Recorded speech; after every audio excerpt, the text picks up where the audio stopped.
ሰላም ጤና ይስጥልን ውድ የአሮማ ሚዲያ ቤተሰቦቻችን የሰዓቱን ዜናዎች እንደሚከተለው እናቀርባለን። አብራችሁን ቆዩ። በኢራን ወደብ ላይ በደረሰ ከፍተኛ ፍንዳታ የሟቾች ቁጥር 25 ሲደርስ 800 ሰዎች ደግሞ መጎዳታቸው ተገልጿል።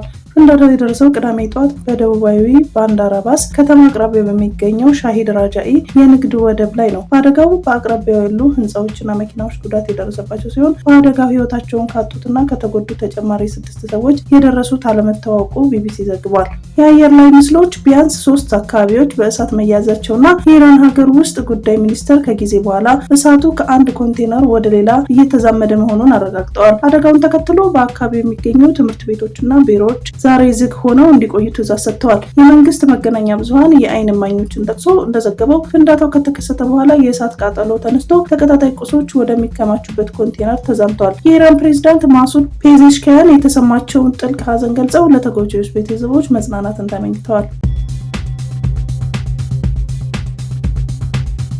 የሶማሊያ ፕሬዝዳንት ልጃቸው የግል ጠባቂያቸው ኃላፊ አድርገው ሾሙ። ሶማሊያ ጋርዲያ ጋዜጣ እንደዘገበው ፕሬዝዳንት ሐሰን ሼክ መሐመድ የግል ጠባቂያቸው ኃላፊ ያደረጉት አብዱል ፈታህ ሐሰን ሼክ የተባለው ልጃቸው ነው። ቀደም ሲል በዚህ ቦታ ኃላፊ የነበረው ማስላህ መሐመድ የቤተ መንግስቱን ጥበቃ እንዲመራ መመደቡን አስረድቷል። ፕሬዝዳንቱ ይህንን ውሳኔ ለማስተላለፍ የተገደዱት በቅርቡ በአሸባሪነት በተፈረጀው አልሸባብ ታጣቂዎች የተደረገባቸውን የግድያ ሙከራ ተከትሎ መሆኑን የገለጹ ዘገባው ይህንን በጥበቃዎቻቸው ላይ መተማመን እንደተሳናቸው የሚያሳይ መሆኑን አስታውቋል። የፕሬዝዳንቱ ልጅ አብዱል ፈታህ የሶማሊያን ጦር ኃይል የተቀላቀለው እሳቸው ፕሬዝዳንት ከሆኑ በኋላ በቅርቡ በመሆኑ የጠቆመው ዘገባው አሁን በሚሄዱበት ሁሉ የግል ጠባቂያቸውን በመምራት እንደሚከተላቸው አስረድቷል። ፕሬዝዳንቱ ከዚህ ቀደም ሴት ልጃቸውን በውጭ ጉዳይ ሚኒስቴር ውስጥ ከፍተኛ ባለስልጣን እንድትሆን መሾማቸው ከፍተኛ ተቃውሞ አስነስቶባቸው እንደነበረም አስታውሷል።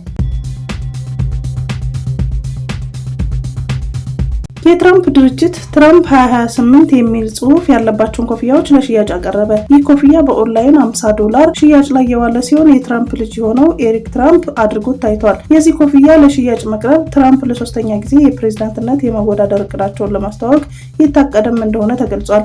በአሜሪካ ህገ መንግስት ለሶስተኛ ጊዜ ፕሬዝዳንት መሆንም ሆነ መወዳደር የማይቻል ቢሆንም ፕሬዝዳንት ትራምፕ ግን ይህንን እንደሚያደርጉት በተደጋጋሚ መናገራቸው ይታወሳል።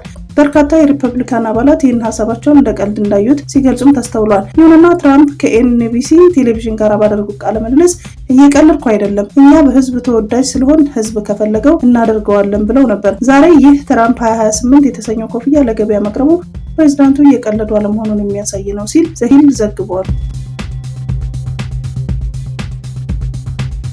የአሜሪካ ፕሬዝዳንት ዶናልድ ትራምፕ የአሜሪካ መርከቦች በስዊዝ እና ፓናማ ቦዮች ያለምንም ክፍያ ማለፍ አለባቸው አሉ። በሁለት ቁልፍ የዓለማችን አቋራጭ የውሃ ላይ መተላለፊያ የአሜሪካ ወታደራዊና የንግድ መርከቦች ሳይከፈሉ መግባትና መውጣት ይኖርባቸዋል በሚል በትሩዝ ማህበራዊ ትስስር ገጻቸው ላይ አስፍረዋል። እነዚህ ቦዮች ያለ አሜሪካ መቀጠል የማይችሉ ናቸው ያሉት ትራምፕ የውጭ ጉዳይ ሚኒስትር ማርኮ ሩቢዮ ይህንን ጉዳይ አሁኑኑ እንዲከታተሉ ጠይቄያቸዋለሁ ብለዋል። ከዚህ ባሻገርም ግብጽ ልክ እንደ ፓናማ ከአሜሪካ ጋር እሰጥ አገባ ውስጥ ልትገባ የምትችልበትን አሉታዊ አጋጣሚ ሊፈጠር ይችላል የሚል መረጃ ተጋርቷል። ዶናልድ ትራምፕ ወደ ስልጣን ከመጡበት ጊዜ አንስቶ ፓናማና ግሪንላንድን እንጠቀልላለን በሚል በተደጋጋሚ ሲዝቱ ቆይተዋል። አሁን ላይ ደግሞ የግብጽን ስዊዝ ቦይ ማማተር መጀመራቸውን የካይሮን ፖለቲከኞች እንቅልፍ የሚነሳ ጉዳይ እንደሚሆንባቸው ይጠበቃል። በመካከለኛው ምስራቅ የአፍሪካ ቁልፍ አጋር ለሆነችው ግብጽ የትራምፕ ሀሳብ ዱብዳ ሆኖባታልም ተብሏል። ከ1970ዎቹ አንስቶ በየዓመቱ ረብጣ ቢሊዮን ዶላር ከአሜሪካ የምታገኘው ግብጽ በስዊዝ በኩል ትራምፕ መተውባታል። ግብጽ በዓመት እስከ $9 ሚሊዮን ገንዘብ መርከቦች ሲተላለፉ ክፍያ ማስፈጸምና በሌሎች ምክንያቶች ከስዊዝ ቦይ ገቢ እንደምታሰባስብ ይታወቃል። የትራምፕ ውጥን እውን ከሆነ ካይሮና ዋሽንግተን ዕጣ ፈንታቸው ልክ እንደ ዴንማርክና ፓናማ ውጥረት ይሆናል ተብሎ ይጠበቃል። ሩሲያ ሁሉንም ዩክሬን ወታደሮች ከከርስክ ግዛት ማስወጣቷን አስታወቀች። ከርስክ የሩሲያ ግዛት ስትሆን ላለፈው 1 ዓመት በዩክሬን እጅ መቆየቷ ይታወሳል። አንድ ከፍተኛ የሩሲያ ጄኔራል እንዳስታወቁት ከግዛቱ ውስጥ የዩክሬን ወታደሮች ሙሉ በሙሉ ወጥተዋል። የሩሲያ ጦር ኃይሎች ዋና አዛዥ ቫለሪ ግራንሲሞቭ በዛሬው ዕለት ለፕሬዝዳንት ፑቲን በሰጡት ማብራሪያ ይህንን መግለጻቸውን ሮይተርስ ዘግቧል። ፕሬዝዳንት ፑቲንም የዩክሬን ወታደሮች ከግዛታቸው ለቀው እንዲወጡ መደረጉ ደስታቸውን ገልጸው በሌሎች ግንባሮችም ተመሳሳይ ድል እንደሚመዘገብ ማሳያ መሆኑን ማስታወቃቸውን ዘገባው አስረድቷል። ይሁንና የዩክሬን ጦር አዛዦች ግን ይህንን እንደማይቀበሉት ገልጸዋል። አሁንም በከርስክ ጦር ግንባር ውጊያ እንደቀጠለ መሆኑንና የሩሲያ ወታደሮች ወደ ኋላ የመግፋት ስራ እያከናወኑ መሆናቸውን እንዳስታወቁ ዘገባው አስረድቷል። ፕሬዝዳንት ዘለንስኪ እና ዶናልድ ትራምፕ ከኦቫል ቢሮ ውይይታቸው በኋላ ለመጀመሪያ ጊዜ ፊት ለፊት ተገናኝተው ተወያዩ። መሪዎቹ ንግግሮችን ለመቀጠል መስማማታቸው ተገልጾ የዩክሬን ፕሬዝዳንት ቮሎዲሚር ዘለንስኪ እና የአሜሪካ ፕሬዝዳንት ዶናልድ ትራምፕ በዛሬው ዕለት የሮማ ካቶሊካውያን ቤተክርስቲያን ርዕሰ ሊቃነ ጳጳሳት ፍራንቺስኮስ የቀብር ስነ ስርዓት ላይ በፊት ተገናኝተው ተወያይተዋል። ሁለቱ መሪዎች በዋይት ሃውስ ኦቫል ኦፊስ ካደረጉት በኃይለ ቃል የተሞላ ውይይት በኋላ ለመጀመሪያ ጊዜ ነው ፊት ለፊት የተገናኙት። የዋይት ሃውስ ኮሚኒኬሽን ዳይሬክተር የሆኑት ስቲቭ ቼንግ ሁለቱ መሪዎች ዛሬ በአካል ተገናኝተው በጣም ውጤታማ ውይይት አድርገዋል ተብሏል።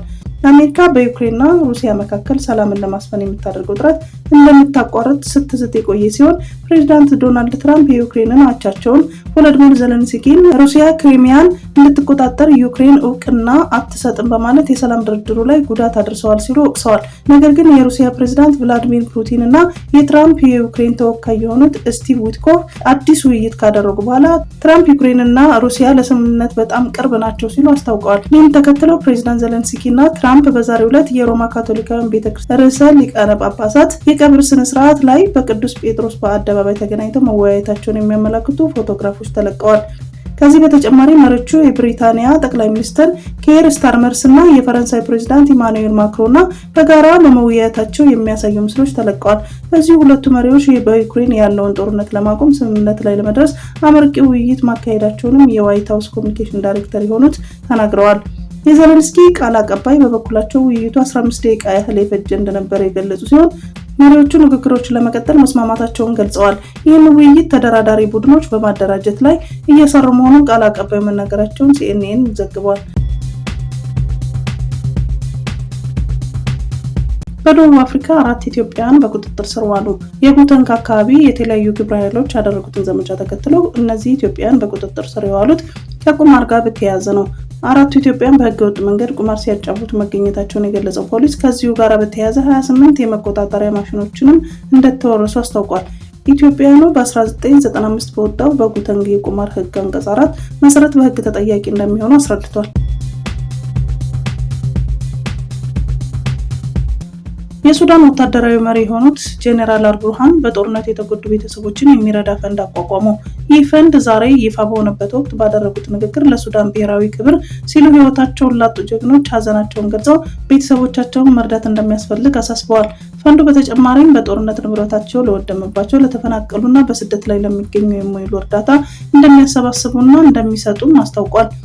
አልቡርሃን ንግግራቸውን ሲቀጥሉ የሱዳን ጦር ኃይል አሸባሪዎችን መደምሰሱን ይቀጥላል። ይህንን ዘመቻችንን የምናቆመው አሸባሪዎቹ ከሱዳን ውስጥ 1 ኢንች እንኳን የያዙት ቦታ ለመኖሩን ስናረጋግጥ ነው ብለዋል።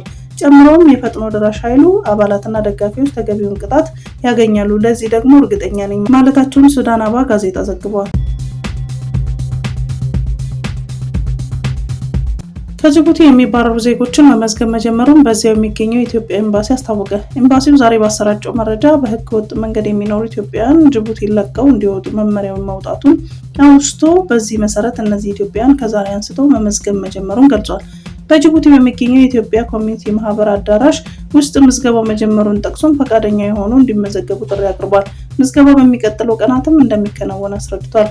የጅቡቲ መንግስት ህጋዊ የመኖሪያ ፈቃድ የሌላቸው የውጭ ዜጎች ከኤፕሪል 3 እስከ ሜይ 2 ድረስ ባለው ጊዜ በፈቃደኝነት ወደ ሀገራቸው እንዲመለሱ የሚል ማሳሰቢያ ማውጣቱንና ይህንን የማይተገብሩ በፖሊስ ኃይል ወደ ሀገራቸው እንዲመለሱ የማድረጉ መሆኑን ማስታወቁ ይታወቃል።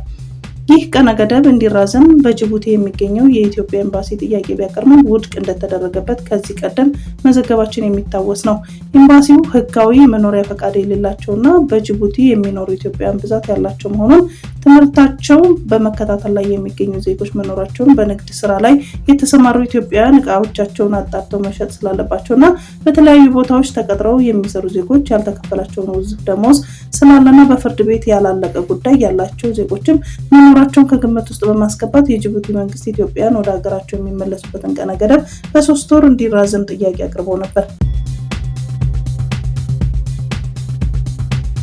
በካናዳ ጎዳና ላይ እየተደረገ በነበረው ፌስቲቫል ላይ አንድ ተሽከርካሪ ወደ ህዝቡ ጥሶ በመግባት አደጋ ማድረሱን ተገለጸ። የፊሊፒኖ ላፑ-ላፑ ቀንን አስመልክቶ የተደረገው በነበረው ፌስቲቫል ቅዳሜ ጠዋት አደጋው መከሰቱን የቫንኮቨር ፖሊስ ዲፓርትመንት አስታውቋል። የፊሊፒኖ ላፑ-ላፑ ቀን በ15ኛው ክፍለ ዘመን የነበረ በፊሊፒንስ ደሴት የሚኖር አንድ ጀግና የስፔን ቀኝ ገዢዎችን ያሸነፈበትን ቀን ነው። ይህን ታሪካዊ ዕለት ለመዘከር ብዙ ህዝብ መውጣቱን የተገለጸ ሲሆን የብዙ ሰዎች ህይወት ማለፉንና በርካቶች መቁሰላቸው ታውቋል። የካናዳ ፖሊስ ይህንን ዜና እስካጠናቀረበት ጊዜ ድረስ ምን ያህል ሰዎች ሙትና ቁስለኛ መሆናቸውን አለማረጋገጡን ገልጾ አደጋውን ያደረሰው የ30 ዓመት ወጣት በቁጥጥር ስር መዋሉን ግን ይፋ አድርጓል። በታይታኒክ መርከብ ላይ የተጻፈው ደብዳቤ በ400,000 ዶላር ተሸጠ። ከታይታኒክ መርከብ አደጋ የተረፉት ኮሎኔል አርኪባልድ ግሬስ በመርከቡ ላይ እያሉ የጻፉት ደብዳቤ በ400,000 ዶላር ተሽጧል። እንደ አውሮፓውያን አቆጣጠር በ1912 ማለትም መርከቡ ከመስጠሙ 5 ቀናት በፊት የተጻፈውና ለመርከቡ የፖስታ አገልግሎት ገቢ የተደረገው ደብዳቤ ሊሸጥ ከታሰበው 5 እጥፍ በበለጠ ዋጋ ማውጣቱን ተዘግቧል። ይህም በመርከቡ ላይ ለተጻፉ ደብዳቤዎች ከተከፈለ የጨረታ ዋጋ ከፍተኛ በመሆን በሪከርድ ሊመዘገብ ተችሏል። የደብዳቤው ጸሐፊ በጉዞ ወቅት ስለነበረው ከባድ ከባቢ አየርና ስለመርከቡ ብልሽት የገለጸበትን መንገድ ትንቢታዊ ነው የሚል ስያሜ አሰጥቶታል። ማንነቱ ባልተገለጸ ግለሰብ የተገዛው ደብዳቤ ከታይታኒክ ማራኪነትና የታሪክ አሳዛኝነት ጋር ተያይዞ ለግል ቅርሶች የሚወጣውን ዋጋ ከፍ ያደረገ ነው ሲል ቢቢሲ ዘግቧል።